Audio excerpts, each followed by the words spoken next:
이 고린도전서에 보면은 그 사도 바울이 세운 고린도 교회에 큰 문제가 생기는데요. 그 내용이 고린도전서 1장 11절 12절에 있습니다. 내 형제들아, 글로에의 집 편으로 너희에 대한 말이 내게 들리니 곧 너희 가운데 분쟁이 있다는 것이라. 내가 이것을 말하거니와 너희가 각각 이르되 나는 바울에게, 나는 아볼로에게, 나는 게바에게, 나는 그리스도에게 속한 자라 한다는 것이니. 그 어떤 상황인지 아시겠죠? 지금 교회에 파벌이 생긴 겁니다.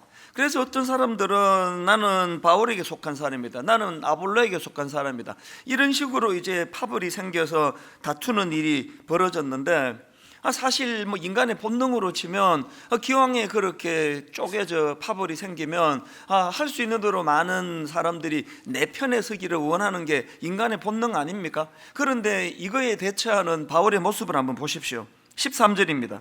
그리스도께서 어찌 나뉘었느냐? 바울이 너희를 위하여 십자가에 못 박혔으며 바울의 이름으로 너희가 세례를 받았냐? 지금 많은 분쟁하는 사람들 중에 자기를 추종하는 사람들을 향하여 꾸지람하고 직격탄을 날리는 이 바울의 모습입니다. 그리고 고린도전서 3장 4절 5절에도 보니까 어떤 이는 말하되 나는 바울에게라 하고 다른 이는 나는 아볼로에게라 하니 너희가 육의 사람이 아니리요. 그런즉 아볼로는 무엇이며 바울은 무엇이냐? 그들은 주께서 각각 주신 대로 너희로 하여금 믿게 한 사역자들이니라. 여기서 강조되는 사역자니라는 이 말은 심부름꾼이에요. 심부름꾼. 그러니까 누구를 통해서든지 간에 복음이 전해지고 하나님만 드러나면 되는 거지 어떻게 이런 파벌을 가지고 싸울 수 있느냐, 그런 내용이거든요. 그러면서 이제 6절과 7절에 보니까 나는 심었고 아볼로는 물을 주었으되 오직 하나님께서 자라나게 하셨으니 그런즉 심는 이나 물 주는 이는 아무것도 아니로되 오직 자라게 하시는 이는 하나님뿐이니라. 저는 이 말씀 속에서 여러 가지 바울의 모습에서 귀한 걸 발견하는데 이 모든 걸 종합해 보면은요, 그는 한마디로 큰 그림을 그렸던 사람이에요. 그 제가 이 부분을 묵상을 하다 보니까 이 바울은 그 쪼잔하지 않은 사람, 쪼잔하지 않은. 그래서 제가 혹시나 또 이게 이 쪼잔하다는 게 또 저속어인가 해가지고 사전을 찾아봤습니다. 쪼잔하다 이렇게 찾아보니까요, 이 쪼잔하다는 말은 사전이 이렇게 설명하더라고요. 마음 쓰는 폭이 좁다. 우리가 오늘 본문의 바울에게서 배워야 되는 건요, 우리는 위대하신 하나님, 그 크신 하나님의 놀라운 역사로 십자가로 구원받은 사람이에요. 그런데 어떻게 똑같은 그 위대하신 하나님의 십자가 사역으로 구원받은 사람인데 어떻게 이렇게 다를 수가 있느냐고요. 그럼 매일 우리가 마음 쓰는 거는 이 마음 쓰는 폭이 좁은 사람들, 그냥 사람들은 날 어떻게 생각할까? 우리 교회가 더 커져야 되는데 우리 교회 사람들이 다른 교회로 가면 어떡하지? 계속 이렇게 우리의 폭이 너무 좁다가 보니까요, 그래서 상처도 더 잘 받는 거예요. 매일 그 신경 쓰는 게고 쪼잔한 이런 데 신경을 쓰니까 누가 그냥 아무 말 안 하는 툭 던져도 상처받아가지고 막 죽을 것 같다 그러고 그러는 거 아닙니까? 바울처럼 날 추종하는 사람이 얼마나 되고 이런 거에 관심이 아니라 이 모든 것들이 다 어우러져서 하나님이 우리를 자라게 하시고 하나님이 인도하시고 그래서 하나님이 영광을 받으신다는 이 큰 그림을 그릴 줄 알았던 그런 사도 바울의 모습이 좀 우리의 모습이 되면 어떨까, 그런 생각을 해보는 겁니다. 그래서 사실은 제가 오늘 설교 제목을요, 쪼잔하지 않은 인생 이렇게 잡으려고 했다가 또 이런 또 저속한 표현으로 오해하실까봐 제가 이제 제목을 좀 절제를 했는데요, 오늘 다루고 싶은 말씀의 핵심 포인트는 이 마음 폭이 좁지 않은 인생이에요. 사도 바울이 이렇게 큰 그림을 가지고 넓은 것들을 바라보고 살아가니까 지금 성도들 사이에 편이 갈라져 가지고 누구는 내 편이다, 누구는 저 사람 편이다, 이런 것 갖고 다투고 있을 때 그런 고린도 교회 성도들을 향하여 사도 바울이 뭐라고 말씀하십니까? 연이어 나오는 9절 한번 보십시오. 우리는 하나님의 동역자들이요, 너희는 하나님의 밭이요 하나님의 집이니라. 여기 나오는 하나님의 동력자 이 부분을 영어 성경을 보니까 NIV에서 이 하나님의 동력자를 God's fellow work로 되어 있더라고요. 이 fellow work는 요즘 말로 하면 직장 동료예요. 이 자칫 잘못 들으면 이거 무엄한 말 아닙니까? 내 하나님과 동료다, 동료. 이런 일이 어떻게 가능할까요? 하나님이 우리에게 이걸 허용해 주시잖아요. 큰 하나님의 꿈을, 큰 하나님의 그림을 같이 그려나가고 그 일에 같이 수종 들고 함께 꿈을 꾸고, 이런 사람들이 어떻게 그 쪼잔한 사람이 될 수가 있겠냐는 겁니다. 제가 이런 내용들을 살펴보다 보니까 그 미국의 월드비전 회장입니다. 이 리처드 스턴스라는 분이 구멍난 복음이라는 책을 썼는데요, 리처드 스턴스가 쓴 구멍난 복음이라는 책에 보니까 저자가 이런 도전을 합니다. 믿는 것으로 충분하지 않다, 예배로 충분하지 않다, 개인 도덕으로 충분하지 않다, 기독교 공동체로 충분하지 않다, 하나님은 언제나 더 많은 것을 요구하신다. 이 오해받기 쉬운 이야기 아닙니까? 아니, 믿는 것으로 충분하지 않다니, 이 예배가 얼마나 소중한데 예배만으로 충분하지 않다니,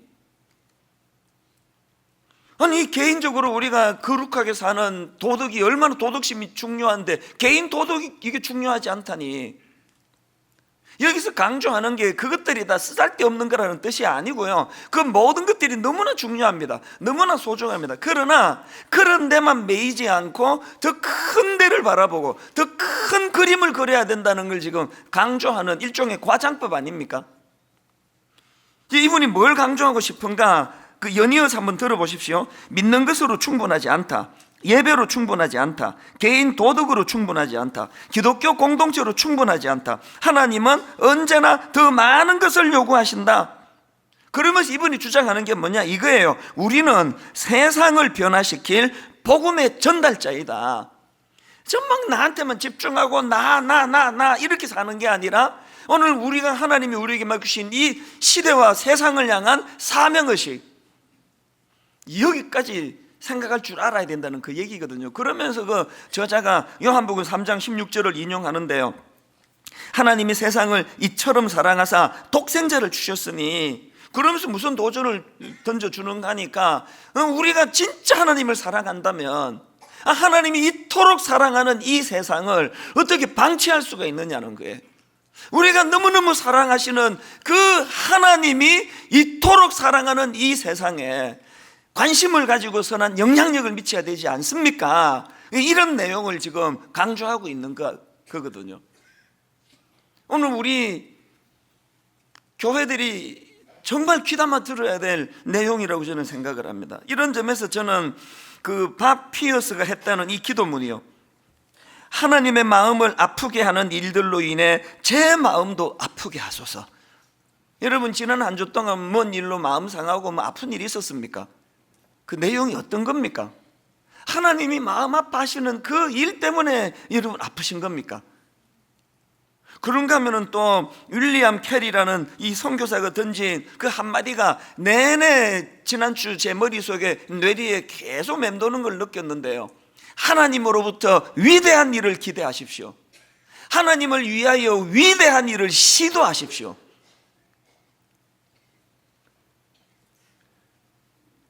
그 지난주 내내 왜 이 윌리엄 캐리의 이 외침이 제 마음을 뜨겁게 했는가 하면은요, 예전에도 한번 말씀을 드렸지만 저는 원래 미국 이민 갔기 때문에 이민 가서 막 돈을 막 엄청 많이 벌어가지고 이제 40살이 되면은 한국에 와서 고아원도 하나 차리고 양로원도 하나 차리고 그런 꿈을 갖고 있었거든요. 그리고 20대 후반에 그냥 고맙게도 우리 형제들이 다 이제 그 도와주셔가지고 집을 담보로 해서 막 이제 은행 융자를 내서 빌려주시고, 그래서 이제 그렇게 무리하게 제가 비즈니스를 시작을 했는데 하나님께서 전혀 다른 위대한 일을 저에게 도전을 주신 거 아닙니까? 네 지금 뭐하고 있냐고. 한국으로 가서 청소년들을 도와라고, 청소년을 섬겨야 된다고. 저는요, 그 말씀을 받고 순종할 때만 해도 이게 이렇게 위대한 일인지 몰랐습니다. 저는 그냥 소박한 마음으로 한국으로 돌아가서 제가 이제 우리 중고등부 다닐 때 한 중등부 한 50여 명, 고등부 한 50여 명 그런 교회에서 자랐기 때문에 저는 그냥 한국으로 돌아가서 한 50여 명 모이는 그런 작은 교회에 고등부를 제가 맡아가지고 전도사가 돼서, 근데 그 아이들에게 큰 바위 얼굴이 되리라, 뭐 얼굴도 크고 이러니까 그 아이들에게 뭔가 좀 이렇게 의미 있는 그런 어른이 되고 싶다, 그런 소박한 마음으로 한국으로 제가 돌아간 거 아닙니까? 하던 비즈니스 다 정리하고. 그때만 해도요, 이게 이렇게 위대한 일인지 몰랐습니다. 그랬는데 제가 한국으로 돌아와가지고 막 하나님의 그 위대하신 이 위대한 일과 시도에 막 급물살을 타는데 이게 막 정신이 없는 거예요. 이게 뭔 일인지를 모르겠던 내 30대를 그렇게 보냈습니다. 막 수많은 청소년들에게 영향력을 미치면서 이게 머리동절한 거예요. 그 하나님께서 저를 통해서 무슨 일을 하고 계시는 거지? 그리고 분당 우리 교회를 개척을 했는데요, 분당 우리 교회를 개척할 때만 해도 막 이런 위대한 일이 펼쳐질지 몰랐습니다. 그래서 제가 하나님께 무슨 약속을 드렸냐면은, 하나님, 저는 지난 10년 동안 막 중고등부 사역이 너무 행복해서, 너무 황홀해서, 이제 내가 어른 목회 내가 해보지도 않은 제가 교회를 이제 개척을 시작하는데, 이 모든 이후에 일어나는 일들은 제가 하나님께 덤으로 이제 선물로 드리는 겁니다. 내가 더 이상 누리고 원하는 거 하나도 없습니다. 그런 소박한 마음으로 교회를 개척했거든요. 그런데 이후로 분당 우리 교회에서 펼쳐지는 일들을 보면 하나님이 저를 통해 막 위대한 일을 계획하고 계셨던 거 아닙니까? 거기에 그냥 순종해 드린 것밖에 없거든요. 저는 이런 내용들을 가지고 오늘 우리 기성세대 어른들이 먼저, 참 우리나라 부모들은 정말 이상합니다. 맨날 애들 보고 네 나이 때는 꿈을 꾸어야 된다고, 꿈 없이는 안 된다고 그런 이야기를 하는데, 그럼 자기는 꿈 꾸면 안 되는 겁니까? 이 꿈은 뭐 10대 애들만 하는 겁니까? 부모가 먼저 가슴 벅찬 꿈을 꾸고 그 벅찬 가슴이 흘러서 자녀들에게 가야지, 자기는 뭐 이제 뭐 이 나이에 뭐 우리는 뭐 하겠니, 뭐 드라마나 보고 뭐 그래야지, 뭐 니는 꿈 꿔야 된다고. 그게 틀린 거예요.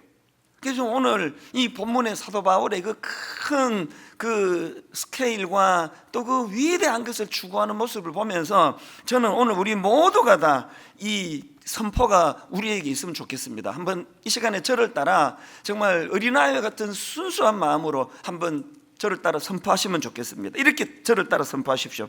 하나님으로부터 위대한 일을 기대하십시오. 하나님을 위하여 위대한 일을 시도하십시오. 저는 마음으로 된 얘기입니다. 기대하라, 시도하라. 가장 나쁜 말은요, 이 나이에 내가 뭐 하겠어. 그 하나님께서 굉장히 그런 말들을 힘들어 하실 거라고 생각해요. 나이가 없습니다. 기대하는데 무슨 나이가 있습니까?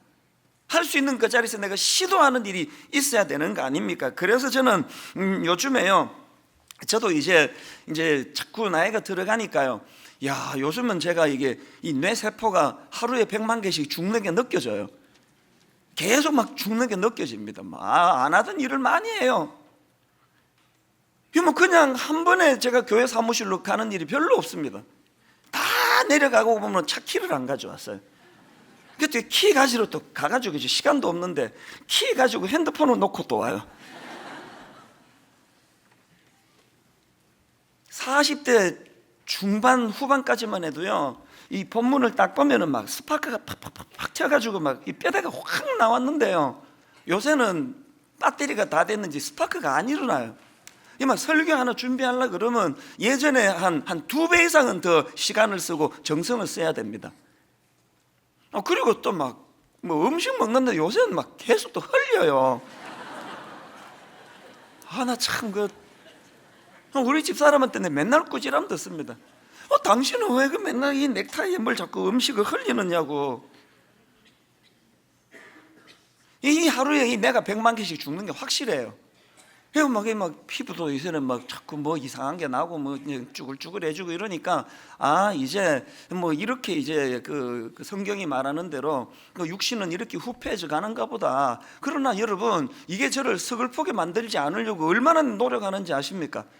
우리 아들을 보면은 막 머리 팍팍 돌아가고요. 막 암기도 얼마나 잘하는지 막 여러 번 내가 걔한테 진짜 못 오신 거예요? 야, 안 헤어지세요? 막 이렇게 얘기하면 참 팍팍 기가 죽는 거죠. 그러나 여러분, 내가 아무리 노력을 해도요, 뭐 핸드폰 막 이렇게 조작하고 이런 거 보면은요, 난 죽어도 걔 못 따라가요. 나 걔 너무 부러워요. 그러나 여러분, 제가 우리 아들에게요, 내가 양보하고 다 양보하지만 내 절대로 양보하지 않는 거, 꿈꾸는 것만큼은 내가 그 아이에게 뒤주고 싶지 않습니다. 난 우리 5 식구 가운데 내가 가장 꿈 많이 꾸는 그런 사람이 되기를 원합니다. 여러분 가슴 벅찬 꿈 때문에 잠을 이루어보지 못한 게 언제적 일입니까? 지난주였습니까? 여러분 막 너무너무 내가 꾸는 꿈이 가슴이 벅차가지고 자다가 잠이 벌떡벌떡 깨진 게 이게 언제적 일이냐고요. 감히 말씀을 드리자면 저는 지금 이 나이에도요, 너무너무 가슴 벅찬 꿈 때문에 잠을 이루지 못하는 게 한 달에 2-3번이나 됩니다. 가슴이 너무 벅차 자다가 깨는 적이 한 달에 또 한 2-3번 된다고 저는 생각하거든요. 비록 제가 이제 육신적으로는 우리 아들, 딸 절대로 내가 따라갈 수 없다 할지라도 내가 초라해지지 않는 유일한 대안이 있다면 내가 그 아이들보다 더 큰 꿈을 꾸는 거예요. 그렇기 때문에 저는 하나님으로부터 위대한 일을 기대하십시오. 하나님을 위하여 위대한 일을 시도하십시오. 오늘 예배 가운데 성령님이 저와 여러분에게 은혜를 주심으로 말미암아 큰 그림을 그리고 큰 꿈을 꾸고 달려갔던 사도 바울의 그 모습이 오늘 우리의 모습이 되기를 기도하는 그런 저와 여러분 되시기 바랍니다. 이런 의미에서 우리가 사도 바울의 모습을 2가지로 정리하고 배워야 되는데요, 첫째로 여러분, 사도 바울은 하나님의 위대한 일을 시도했던 인물이에요. 우선 얼마나 그가 그 큰 그림을 그리는 스케일이 큰 사람이었는가는요, 오늘 본문에 여러 군데서 볼 수가 있습니다. 자, 우선 17절 18절을 보십시오. 그러므로 내가 그리스도 예수 안에서 하나님의 일에 대하여 자랑하는 것이 있거니와 그리스도께서 이방인들을 순종하게 하기 위하여 나를 통하여 역사하신 것 외에는 내가 감히 말하지 아니하노라. 여기서 느껴지는 바울의 스케일이 뭐예요? 여러분, 쪼잔한 사람들은요, 막 쪼잔한 자랑을 얼마나 많이 하는지 몰라요. 뭐 그게 우리 아닙니까? 그게 여러분이고 그게 저 아닙니까? 상대방이요, 교양이 있어가지고 그냥 점잖게 들어주는 거죠. 그 못 들어줄 얘기 많습니다. 그 쪼잔한 것 가지고 막 어쩌고 저쩌고 자랑하고 있으면 여러분이 얼마나 쪼잔한 생각을 하는지를 상대방에게 노출되는 거예요. 뭐 이번에 우리 애가 뭐 대학 가가지고 어쩌고 저쩌고 막 계속 자랑하면요, 그 얘기를 듣는 그 사람이 교양이 있는 거예요. 속으로는 아이고 뭐 네 아들만큼 그렇게 안 하는 사람이 이 중에 누가 있냐, 말 안 할 뿐이지. 그 쪼잔한 사람의 특징은 쪼잔한 자랑이 많아요. 막 계속 뭐 그냥 뭐 막 사람 좀 모이기 시작할 때 저도 막 쪼잔한 자랑을 얼마나 많이 했는지 몰라요. 개척 초기에 막 숫자를 자랑하고 싶으면 못 견디겠더라고. 막 10,000명이 막 넘어가던 때 미국 가서 그 장면이 지금도 기억나요. 막 어떻게 해서든 이걸 내가, 사람들이 낡은 촌놈처럼 보니까 내가 지금 10,000명이 모이는 교회 목사라는 걸 말하고 싶은데, 이제 그때는 알려지기 전이라 가지고 뭐 그냥 뭐 그러길래 계속 막 만자를 아십니까? 이 만은 어떻게 내가 이거 설명하고 싶어가지고 이 만 그게 지금 생각하면 그게 너무 쪼잔한 태도 아닙니까? 하나님은요, 이렇게 쪼잔한 인간을 통해서도 일하시는 게 감사할 뿐이에요. 사도 바울이 뭐라 그럽니까? 나를 통하여 역사하신 것 외에는 내가 그런 거 말하지 않겠다는 거예요.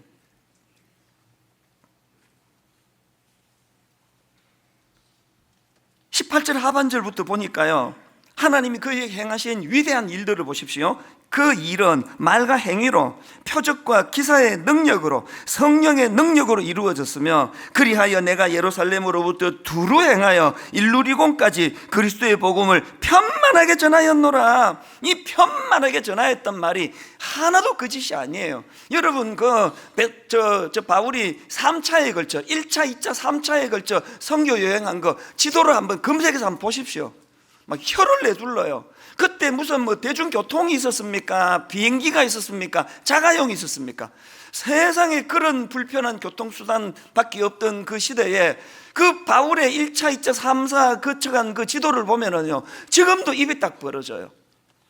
그리고 더 중요한 게 뭐냐, 여기 아까 본문에 나오는 것 중에 두루 행하여 19절에 두루라는 이 단어는 헬라어로 퀴클로라는 단어인데요, 이 단어가 신약에 한 군데 더 나옵니다. 예수님의 사역을 설명할 때 이 단어가 나오는데요, 마가복음 6장 6절입니다. 이에 모든 촌에 두루 다니시며, 이게 퀴클로예요. 주님께서 얼마나 섬세하고 얼마나 세밀하게 한치 오차도 없이 그런 삶을 보여주시는 분 아닙니까? 지금 사도 바울에게 이 퀴클로라는 단어를 사용하는 것을 제가 보면서 그냥 막 실적 남기려고 막 여기저기 점만 찍고 다니는 게 아니라는 거예요. 온 정성을 기울이고 마음을 기울여 편만하게 복음이 전하도록 했다는 거, 이게 참 사도 바울의 위대한 시도인데요. 오늘 여러분 이런 말씀을 듣고는 막, 이야, 역시 바울은 대단해, 대단한 사람이야, 이렇게 하고 은혜 받았다 그러면 그거는 정말 난센스입니다. 오늘은 사도 바울이 주인공이 되는 날 아니에요. 늘 그렇듯이 사도 바울이 위대한 사람이 아니고요, 그 쪼잔하게 그 예수 믿는 사람 잡아 죽이러 돌아다니고 하던 그 포악한 쪼잔한 사도 바울을 이처럼 위대한 시도를 하는 하나님의 사람으로 만들어주시는 그 하나님이 위대하신 거예요. 그 하나님이 대단하신 분이거든요. 그렇기 때문에 야, 바울은 대단해, 근데 나는 못해, 이건 설교가 아니에요. 바울 같은 쪼잔한 인생도 하나님 손에 붙들리니까 이런 위대한 하나님의 사도가 되는데 내가 왜 안 돼? 이렇게 말씀을 받는 게 그게 제대로 된 겁니다. 그러면서 저는 지난주에 제 지나온 삶을 쭉 한번 되돌아보고 반추하면서 막 얼마나 은혜를 받았는지 모릅니다.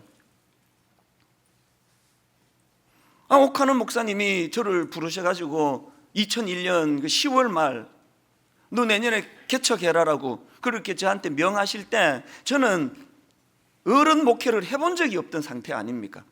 그 하나님은 왜 옥하는 목사님을 통해서 그 당시로요, 함께 사역하던 우리 부교역자 동료들 중에 뭐 대단한 동료들이 한둘이가 아니었습니다. 막 명문대 나오고 그리고 황금의 입이라는 별명을 가지고 있는 목사님도 있었고요, 설교의 달인이고 목회 정말 잘하는 우리 동료 선배들이 즐비했습니다.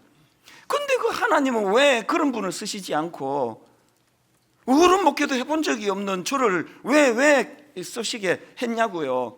그래가지고 그냥 얼떨결에 하나님께 뽑혀가지고 옥 목사님을 통해가지고 고생을 진짜 많이 했습니다.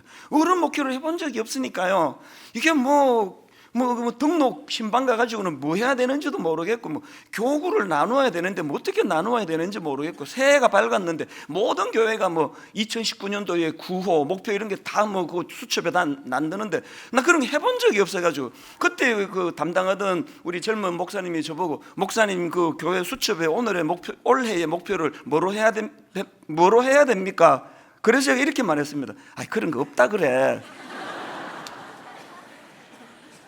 알아야 목표를 세우고 하죠. 지금 아무것도 모르는데. 하나님은 왜 이런 어눌하게, 지금 이제 한 17년 지나놓고 보니까, 결과적으로 보니까 하나님이 이 분당 우리 교회를 점지하시고 이 교회를 통하여 엄청난 일을 계획하셨던 게 지금은 판명이 났잖아요. 그러면 왜 저 같은 어눌한 사람을 쓰시느냐고요. 왜 그랬을까요? 답이 간단하게 나오더라고요. 제가 엄청난 능력을 가지고 있고 내가 황금의 입 그러고 뭘 해도 잘할 사람이면은요, 사람들이 헷갈릴 거 아닙니까? 저게 이찬수 목사의 능력이야, 하나님의 능력이야? 저게 이찬수 목사의 위대함이야, 하나님의 위대함이야? 여러분은 저 보시면서 갈등 하나도 없잖아요. 하나님으로 다 판명이 나는 거 아닙니까? 누가 지금 헷갈립니까? 저는요, 길거리에서 흔히 마주칠 수 있는 지극히 평범한 아저씨에 불과해요.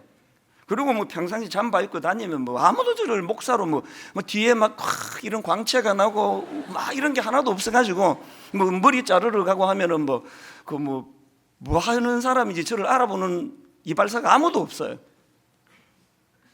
너무 평범한 저를 쓰시는 이유가 어디 있습니까? 그래야 하나님의 위대하심이 드러나거든요. 하나님의 위대하심이 드러나기 위해서 하나님은 바울같이 포악한 그런 사람들만 주로 쓰시는 것 같아요. 저같이 평범하게 짝이 없는, 여러분은요, 저 같은 담임 목사 만난 거 대박인 줄 아세요? 여러분은 저 같은 목사를 만났기 때문에 막 저만 보면 용기가 막 생기잖아요. 야, 너 이 찬수 목사 봐라. 저 사람도 되는데 네가 왜 안 되겠니? 네가 뭐 그 사람보다 뭐 공부를 못해, 얼굴이 못생겨서. 그러면서 그 아들 딸한테 저를 빗대가고 계속 지금처럼 하세요. 그냥 너무 은혜스러우니까. 일만성도 파송운동, 사실 뭐 자다가 일어나가지고 얼떨결에 제가 하나님의 그 작전에 휘말려가지고 새벽 3시에 일어나가지고 일만성도 파송운동 선언하고 막 두려워서 저는 그 지난 그 초기 몇 년은 너무나 제가 막 두려웠는데요. 요즘은요, 이게 저를 살맛나게 하는 거예요. 이제 한번 보세요. 이제 자꾸 그 한 교회로만 너무 모이는, 쏠리는 이런 현상에 대해서 하나님께서 저에게 그 안타까움을 말씀해 주셨고, 저는 그게 그냥 자다가 순종했을 뿐이에요. 그런데 이게 하나님의 위대한 시도라는 걸 요즘 뼈저리게 느낍니다.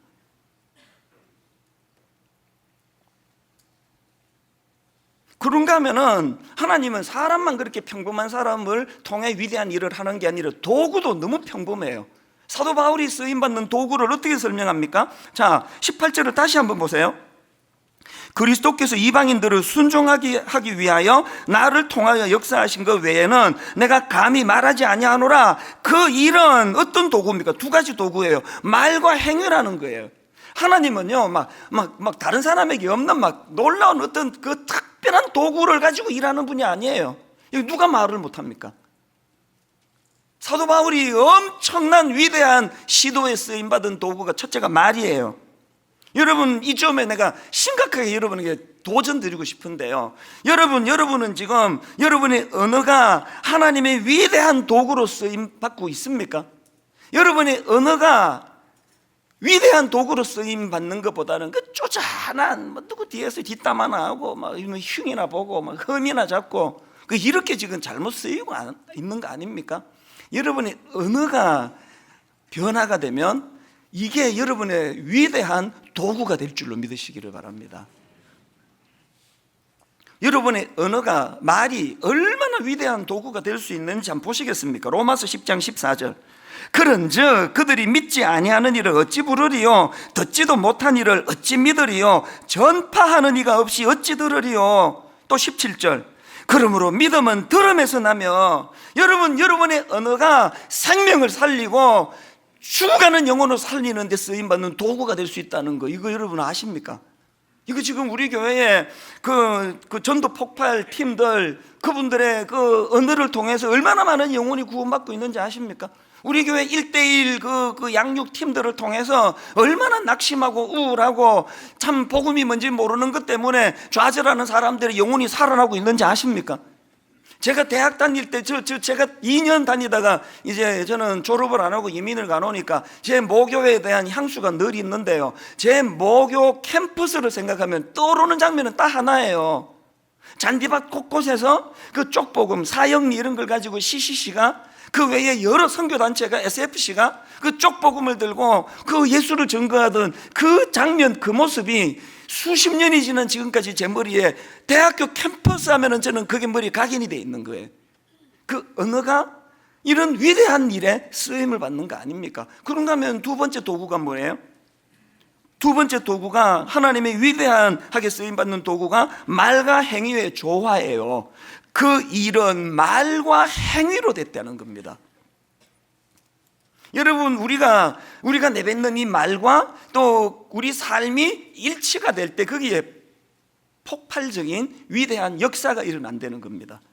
자, 예수님이 본을 보여주시는 게 뭐냐? 사도행전 1장 1절에서 예수님의 가르치심을 어떻게 묘사하는지 한번 자세히 한번 보십시오. 데오빌로여, 내가 먼저 쓴 글에는 무릇 예수께서 행하시며 가르치시기를 시작하심부터. 예수님의 가르치심의 특징은요, 행하심이 먼저예요.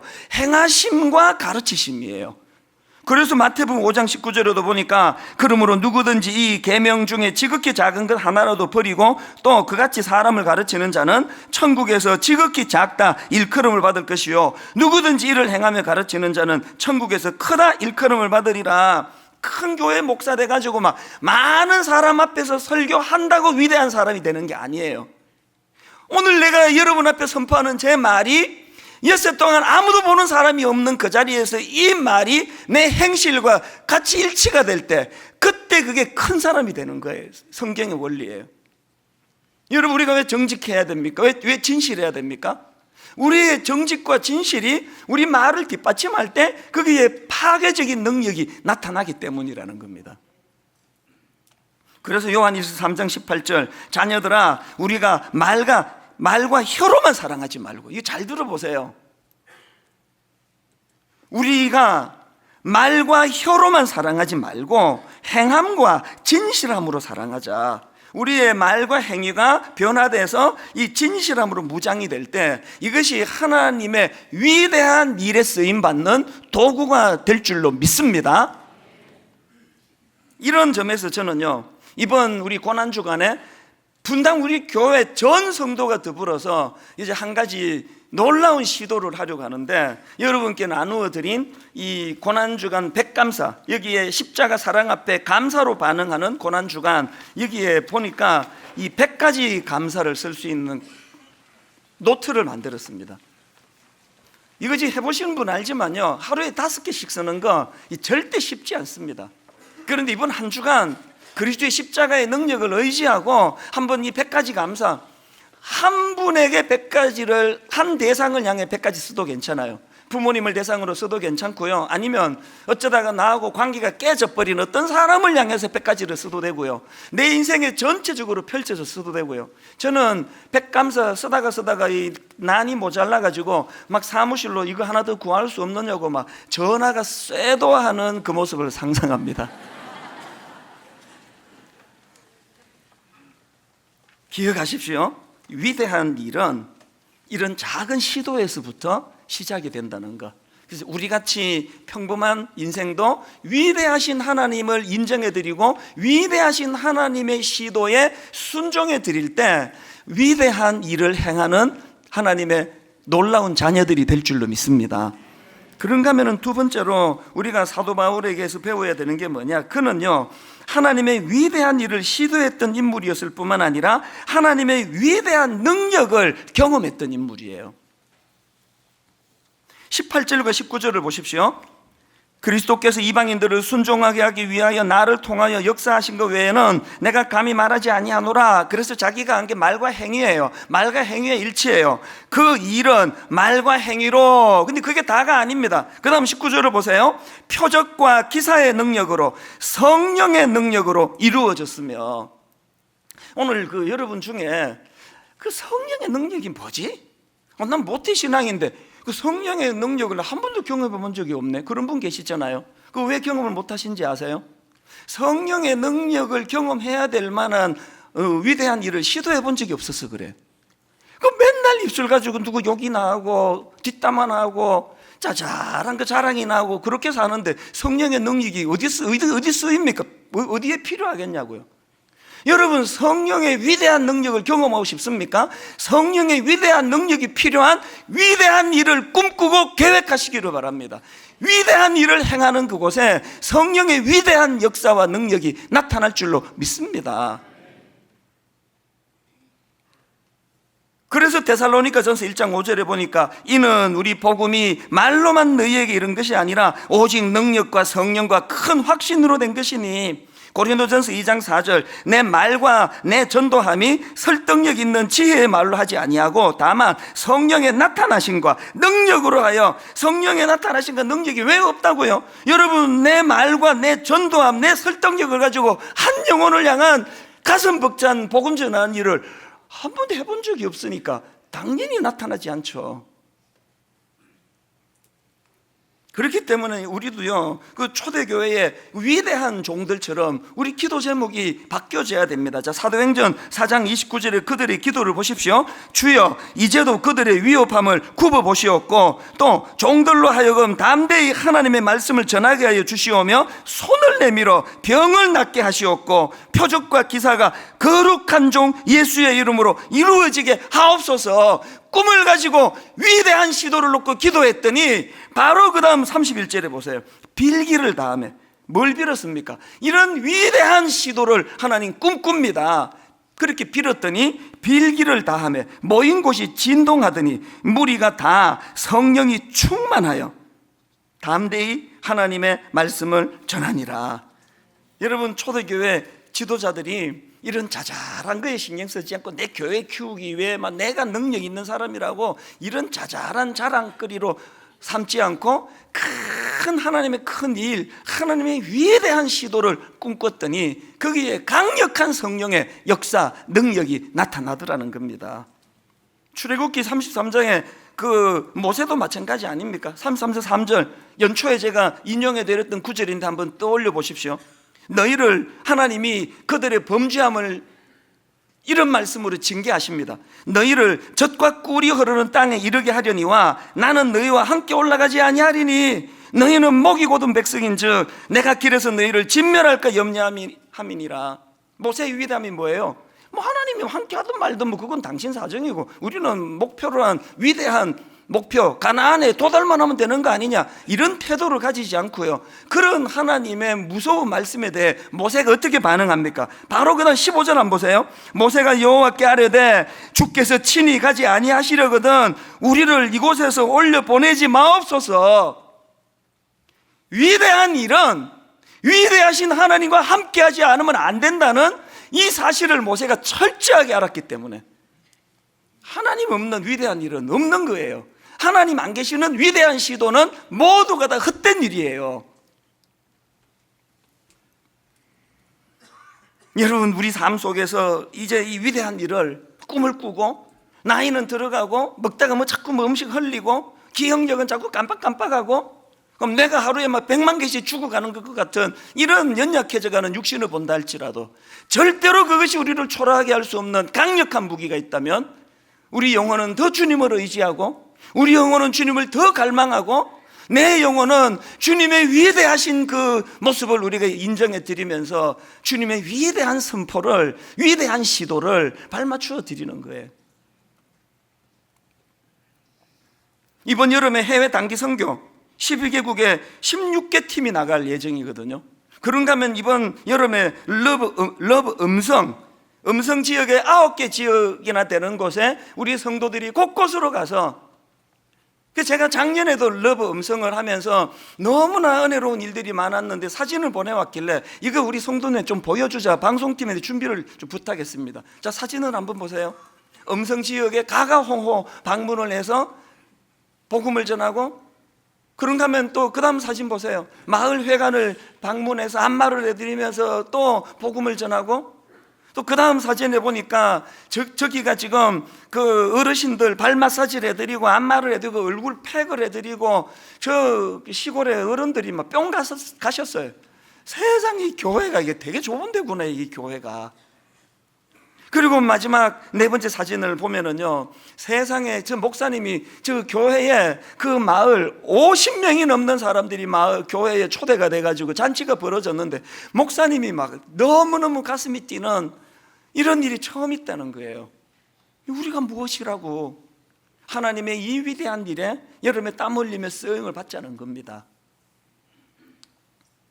결론을 맺으면서 저는, 여러분, 지난주에 제가 놀라우신 하나님이라는 책을 소개해 드리지 않았습니까? 20대 젊은 나이에 그 케냐 나이로비로 가서 1년 3개월 동안 선교 사역을 펼쳤던 그 반다해 선교사라고요.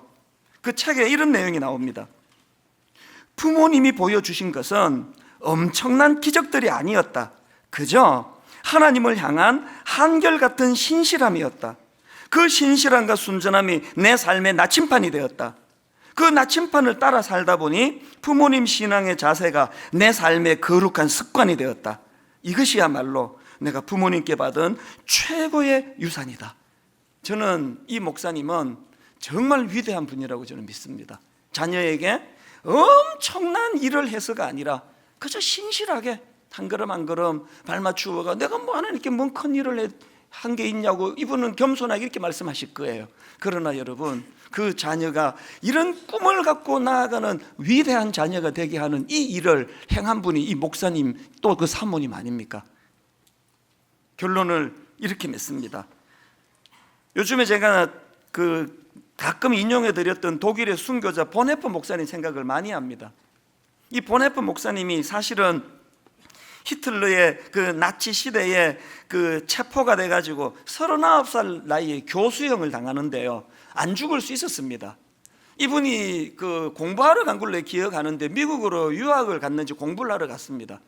그리고는 그게 2차 대전이 발발하기 직전이니까요, 모두가 다 말렸대요. 돌아가지 말라고, 독일 가면 위험하다고 다 말렸대요. 그런데 그것들을 다 뿌리치고 자발적으로 자기 조국 독일로 가가지고 39살에 교수형을 당한 거 아닙니까? 제가 이런 상상을 해보는 거예요. 무모하게 39살에 죽는 것보다는 미국에 남아가지고 막 신학교도 세우고 막 엄청난 일도 하고, 그게 더 가치 있는 일이 아닐까? 본헤프가요, 대한민국의 분당에 사는 이찬수 목사라는 이 한 사람에게도 영향을 미치면서 제가 타락하지 않고 제가 허튼 길로 가지 않도록 막는 하나님이 세워주신 여러 도구 중에 하나로 본헤프 목사님이 쓰임 받는다는 거, 여러분 어떻게 생각하십니까? 가시적으로 막 어마어마한 업적을 남겨서 하나님 앞에 위대한 일을 시도하는 게 아니에요. 묵묵히 내게 맡겨진 그 일, 고난의 길 뚜벅뚜벅 걸어가고, 나는 별 볼 일 없는 인생 살다 죽었다 그렇게 생각하고 인생을 끝난다 할지라도 하나님은 그 사람의 행적을 위대한 사역의 도구로 쓰신다는 사실이에요. 부모가 자녀들에게 위대해지려고 애쓰지 말고 정직한 것, 진실함으로 하나님 묵묵히 이 자리를 지켜나가겠습니다. 그래서 오늘은 본헤프의 이 찬양이요, 주 선한 능력으로 안으시네, 이분이 쓴 이 작사 가사 하나하나가 눈물이더라고요. 우리 가사를 생각하시면서 한번 같이 불러보시기 원합니다. 주 선한 능력으로, 주 선한 능력으로 안으시네, 그 크신 팔로 날 붙드시네, 그 크신 팔로 날 붙드시네, 절망 속에도 흔들리지 않고 절망 속에도 흔들리지 사랑하는 주 얼굴 구하리. 사랑하는 하나님의 위대하심을 이렇게 한번 선포합니다. 주 선한 능력으로 안으시네. 선한 능력으로 안으시네, 그 위대하신 하나님, 그 크신 팔로 날 붙드시네. 크신 팔로 날 붙드시네, 인생의 위기가 찾아와도 절망 속에도 흔들리지 않고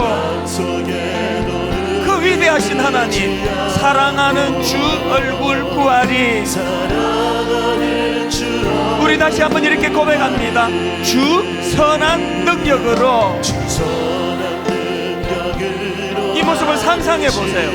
그 크신 팔로 날 붙드시네. 위기가 찾아와도 절망 속에도 흔들리지 않고 그 위대하신 하나님, 사랑하는 주 얼굴 구하리. 이렇게 선포하십시오. 선한 능력으로 일어서리. 주만 의지하리 믿음으로.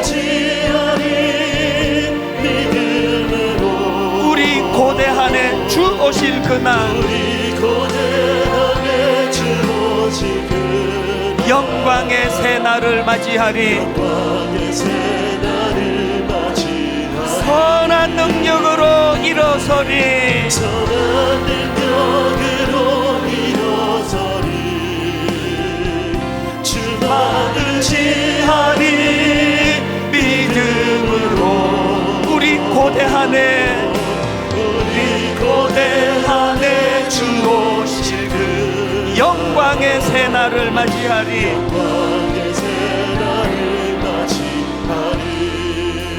여러분, 내일부터 고난주간입니다. 주님께서 이 위대한 십자가 사역을 이루시기 위하여 그 시작을 예루살렘에 입성하는 것으로, 예수님은 어떤 화려한 일로 일을 시작하지 않으시고 묵묵히 기록된 말씀, 이 말씀을 실천하는 그 발걸음으로 위대한 일이 시작이 됐다고 한다면, 하나님, 우리 생애에도 그저 내게 주어진 말과 또 말과 행위가 진실된 이런 작은 몸부림으로 하나님의 위대한 시도에 동참하는 인생이 되기를 원합니다. 여러분, 다시 말씀드립니다. 하나님으로부터 위대한 일을 기대하십시오. 하나님을 위하여 위대한 일을 시도하십시오. 하나님께서는 우리 같은 평범한 사람을 통해서도, 그 포악한 바울을 통해서도, 이찬수 목사와 같은 그저 길거리에서 흔히 마주칠 수 있는 한 아저씨 같은 이 사람을 통해서도 하나님은 일하기를 원하신다고. 우리 아들이, 우리 딸이 이 원리를 깨닫고, 아버지 하나님, 하나님으로부터 위대한 일을 기대하는 아들, 하나님을 위하여 위대한 일을 시도하는 딸, 이런 꿈을 꾸며 우리 한 번 더 이 찬양 부르기 원합니다. 사모하시면서 찬양하십니다.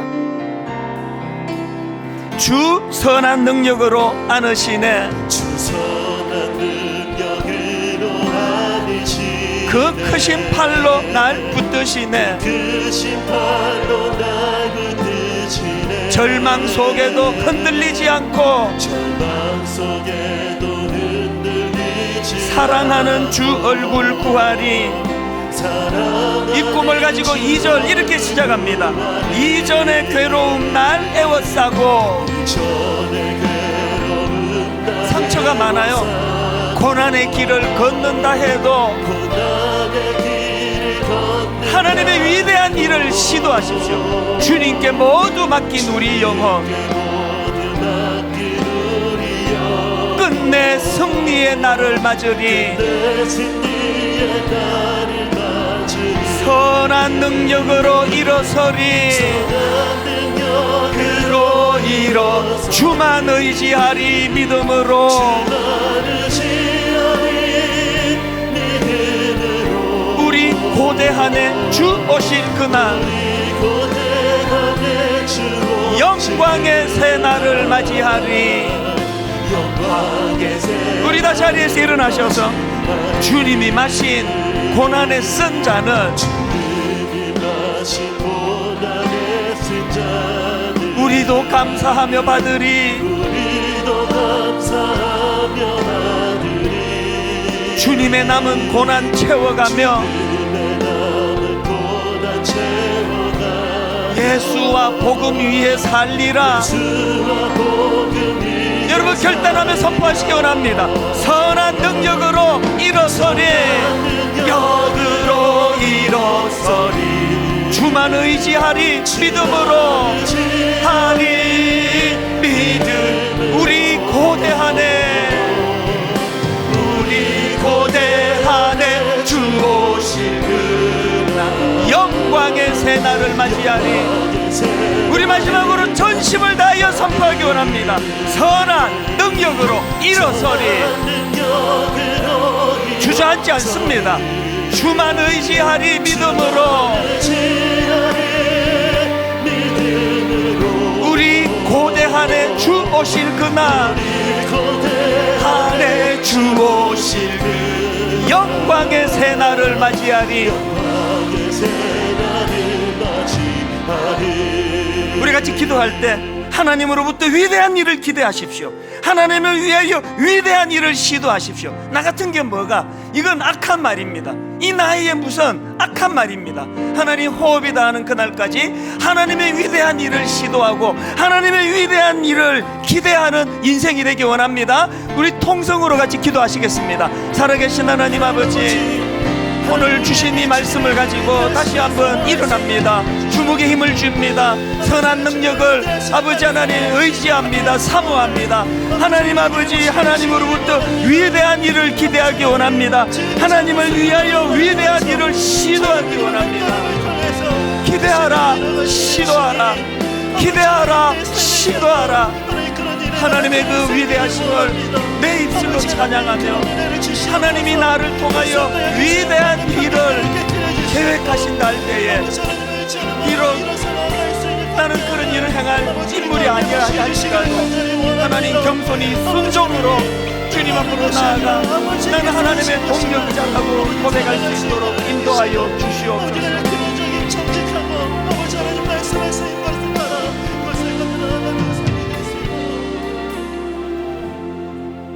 하나님, 우리가 무슨 엄청난 죄를 지어서가 아니라 그 놀라운 복음을 믿으면서도 이렇게 시시하게 사는 것 자체가 하나님 앞에 참 부끄러운 모습이라는 걸 자각하기를 원합니다. 나 같은 게 뭘? 이 나이에 무슨 일을 하겠냐고. 이것은 다 사단의 속삭임입니다.